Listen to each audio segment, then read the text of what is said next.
นี่เป็นภาพงานขาวดำใจโจมบ้านมงคำแต่มื้อนี้งานขาวดำเพิ่นเมาหลายพี่น้องมื้อนี้ฝนบ่ได้ตกแต่เมาหลายเด้มื้อนี้เป็นคืนแรกของงานในงานขาวดำใจโจมบ้านมงคำตำบลนาตาลอายุ68 ปีได้อายุเพิ่นถามกับเจ้าได้ลูกค้าปางคำบางพาชมมื้อนี้มากลางคืนได้กลางเว้นก็มาได้กลางเว้นก็มาแต่บัดนี้มากลางคืนได้กำหนดการเพิ่นมื้ออื่นในเวลาบ่ายโมงได้เพิ่นสิจะไปชมสงกรานต์เพิ่นละอยู่เมนป่าซ่าบ้านม่วงคำตำบลนาตาลอำเภอเต่างอยบรรยากาศตอนแรกนี่กับคนกำลังเริ่มมาได้มาในงานขาวดำของยายโจมบ้านม่วงคำตำบลนาตาลอำเภอเต่างอยกันคนกะเริ่มพยอยมาเนาะมาอุ่นมาอวนประเพณีท้องถิ่นของคนอีสานเลย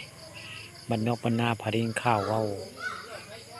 มีการตุ้ยแล้วก็สีมาตุ้มโฮมมากลางเต้นมางานในงานได้ประเพณีบ้านๆเนาะบรรนอกบรรณาคนท้องถิ่นของคนอีสานบ้านเฮากะแนวนี้ได้อันยาม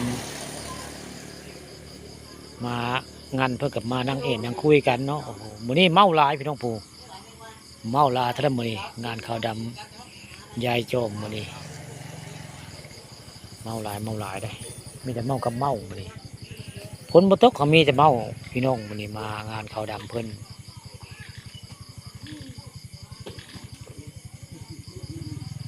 ฝนบ่ตกก็มีแต่เมาได้ถ้าแม่นฝนตกก็เมาสิได้กว่านี้เบิ่งแล้วนี่แต่ว่าฝนบ่ตกเขามีแต่เมากับเมาโหจังมาทางใดบรรยากาศกลางคืนมื้อนี้ก็ทุ่มโฮมคือเก่าได้งานขาวดำของยายจอมมื้อนี้ทุ่มโฮมคือเดียวกับบ้านอื่นนะในตำบลนาตาลนี่ทำมากับมูลมาอ้วนแบบนี้แหละ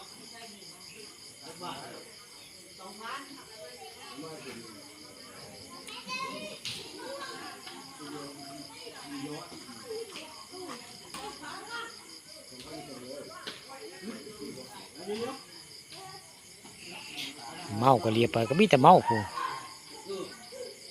มางานขาวดำมื้อนี้เมาลาจะได้เรียบไปก็มีแต่เมากับเมาใช่ไหมในฝนตกแห้งสีหลายได้เบิ่งแล้วนี่แต่บุเห็นอึ่งมากินเมาเดิมบ่นี่ถ้าแม่นฝนตกมันสิมีอึ่งเนี่ยออกมากินเมา